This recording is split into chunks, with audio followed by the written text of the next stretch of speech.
శ్రీ మాఘ పురాణము 4వ అధ్యాయము సుమిత్రుని వృత్తాంతం. పార్వతీదేవి పరమేశ్వరుడు చెప్పింది విని ఇలా పలికింది. మహాదేవా, గురుపుత్రిక వృత్తాంతం చెప్పారు. సరే, మరి శిష్యుడైన సుమిత్రుడు ఏమయ్యాడు? అతని విషయం కూడా చెప్పండి అని అడిగింది. అప్పుడు పరమశివుడు ఇలా పలికాడు. దేవి, చెబుతాను విను. ఆ సుమిత్రుడు గురుపుత్రికతో సంగమించి చేసిన మహాపాపానికి తర్వాత చాలా పశ్చాత్తాపపడ్డాడు. నేను చేసిన ఈ పాపం ఎలా తొలగిపోతుంది, నాకు ఉత్తమ గతులు ఎలా కలుగుతాయి అని ఆవేదన చెంది ఆ గురువుగారిని అడిగి తెలుసుకోవాలని చివరికి నిర్ణయించుకున్నాడు. గురువుగారి దగ్గరకు వచ్చి సాష్టాంగ నమస్కారం చేసి ఇలా పలికాడు. గురుదేవా, నేను మీ దగ్గర విద్యాభ్యాసం చేస్తున్న సమయంలో మీకు తెలియకుండా ఒక మహా అపచారం చేశాను. అది నన్ను నిలువునా దహించి వేస్తుంది. ఆ పాపానికి ప్రాయశ్చిత్తం చేసుకుంటే కానీ నాకు మనశ్శాంతి లేదు. మీ దగ్గర చదువుకునే రోజుల్లో ఒకనాడు దర్భలు సమిదలు తేవడానికి అడవికి వెళ్ళాను. అప్పుడు మీ కుమార్తె కూడా నా వెంట అడవికి వచ్చింది. ఏదో బాల్య చాపల్యం చేత వస్తుందిలే అనుకున్నాను. అక్కడ ఒక చెరువు, చెట్ల నీడలో ప్రశాంత మనోహర వాతావరణం చూసి ఆమె చాలా ఉద్రేక పరురాలై తన కోరిక వెల్లడించింది. నేను అది తప్పు అని వారించాను. కానీ ఆమె వినకుండా తన కోరిక తీర్చకపోతే ఆ చెరువులో దూకి చస్తానని బెదిరించింది. అందువల్ల భయపడిన నేను ఆమె కోరిక తీర్చవలసి వచ్చింది. ఏది ఏమైనా అది మహాపాతకం కదా, దానికి ప్రాయశ్చిత్తమేమిటో దయచేసి నాకు చెప్పండి అంటూ గురువుడు పాదాలు వదిలిపెట్టక ఏడవడం ఆరంభించాడు. నిజానికి గురువునకు అతన్ని చూడగానే కోపం వచ్చింది. తన కుమార్తెకు అంతటి కష్టం కలగడానికి కారణమైనవాడు వీడే అని శపిద్దామనుకున్నాడు. కానీ అతని పశ్చాత్తాపం చూశాక ఆ కోపం పోయింది. వెంటనే అతన్ని లేవదీసి గురువుగారు ఇలా పలికారు. నాయనా, ప్రారబ్ధ కర్మాన్ని ఎవరికైనా అనుభవించక తప్పదు. నా కుమార్తె కూడా ఈ దోషం వల్ల చాలా బాధలు పడింది. చివరికి మాఘమాస వ్రతం చేసి తన భర్తను బతికించుకుని ఇప్పుడు సుఖంగా ఉంది. నువ్వు కూడా ఇతరుల బలవంతం చేత పాపం చేసి దానికి పరిహారం కోసం అడుగుతున్నావు కాబట్టి చెబుతాను. నదులన్నిటిలో గంగానది ఉత్తమమైనదని పురాణాలు చెబుతున్నాయి. కాబట్టి గంగా తీరంలో ఉన్న కాశీ నగరానికి పోయి అక్కడ 12 సంవత్సరాలు తపస్సు చెయ్యి.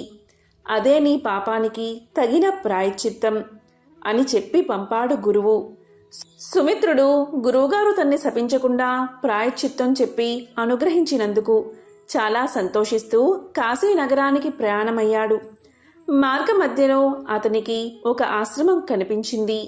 అక్కడ కొంచెం విశ్రాంతి తీసుకుని బయలుదేరదాము అనుకుని సుమిత్రుడు ఆ ఆశ్రమానికి వెళ్ళాడు.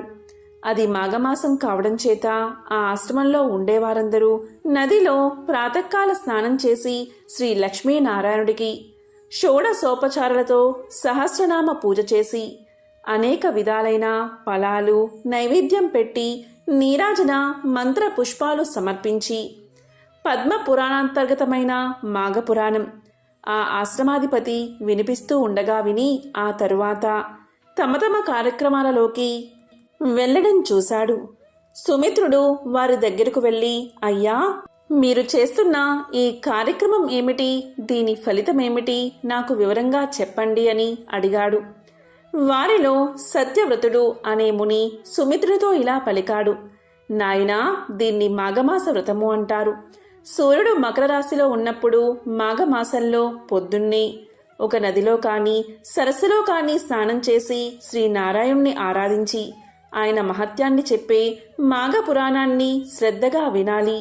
ఇలా మాఘమాసమంతా ఒక వ్రతంలా చేసిన వారికి సర్వ పాపాలు నశించి శ్రీ విష్ణుదేవుని అనుగ్రహం వల్ల చివరికి మోక్షం కూడా లభిస్తుంది. ఈ మాఘమాస వ్రతం చెయ్యకుండా దీన్ని పరిహసిస్తూ ఆక్షేపించేవాడు మహారౌరవ నరకాన్ని పొందుతాడు. బ్రహ్మహత్య చేసినంత పాపాన్ని మూటగట్టుకుంటాడు. అసత్య సాక్ష్యం చెప్పినవారు, దురాచార పరురాలు, పరస్త్రీ సాంగత్యం చేసినవారు, దేవుడి ద్రవ్యం అపహరించినవాడు, తానిచ్చిన దానిని తస్కరించినవాడు, దేవ బ్రాహ్మణులు తిట్టినవాడు, సోదరుని భార్యతో రమించేవాడు, ఆడిన మాట తప్పినవాడు, వివాహాది శుభకార్యాల్ని చెడగొట్టేవాడు, తల్లిదండ్రుల్ని ద్వేషించేవాడు ఎలాంటి దుర్గతిని పొందుతారో అలాంటి దుర్గతిని ఈ మాఘమాస వ్రతాన్ని పరిహసించేవాడు పొందుతాడు. ఈ మాసంలో కంబలదానం, వస్త్రదానం, అన్నదానం, కన్యాదానం చేసిన వారి పుణ్యం ఇంత అని చెప్పడానికి 1000 నోళ్లున్నా ఆదిశేషుడికి కూడా సాధ్యం కాదు. సుమిత్రుడు తాను చేసిన పాపం గురువుగారు చెప్పిన ప్రాయశ్చిత్తం అన్నీ చెప్పాడు. అప్పుడు సత్యవ్రతుడు, అయ్యా, ఈ మాఘమాసం ఇంకా 3 రోజులు ఉంది. ఈ 3 రోజులు నియమనిష్ఠులు గల వాడవై మాఘస్నాన, జప, విష్ణు పూజ, పురాణ శ్రవణాదులు ఆచరించినట్లయితే నీ పాపం పటాపంచలు అవుతుంది. ఆ తరువాత మీ గురువుగారు చెప్పినట్లు గంగా తీరంలో తపస్సు చేయవచ్చు అంటూ ఆ మాఘమాసం వ్రత విధానాన్ని వివరంగా చెప్పాడు. సుమిత్రుడు తనకు కలిగిన అదృష్టానికి ఆనందించి ఆ మునులతో పాటు మిగిలిన 3 రోజులు మాఘవ్రతాన్ని ఆచరించి ఆ మునుల దగ్గర సెలవు తీసుకుని కాశీ నగరానికి ప్రయాణమయ్యాడు. అతడు కాశీకి చేరి శ్రీ అన్నపూర్ణ విశ్వనాథులను సేవించుకుని ఆ తరువాత ఒక ఏకాంత ప్రదేశంలో కూర్చుని జితేంద్రియుడై సీత వాతాతపములను లెక్కించక శంఖచక్ర గదాపాణి అయిన శ్రీ లక్ష్మీనారాయణుణ్ణి హృదయ పద్మంలో నిలుపుకుని భ్రూమధ్యంలో దృష్టి నిలిపి ఇతర చింతలను దరిచేరనీయకుండా 12 సంవత్సరాలు తీవ్రమైన తపస్సు గురువు చెప్పినట్లు చేశాడు. దీంతో శ్రీ లక్ష్మీనారాయణుడు ప్రసన్నుడై అతనికి మోక్ష సామ్రాజ్యాన్ని అనుగ్రహించాడు.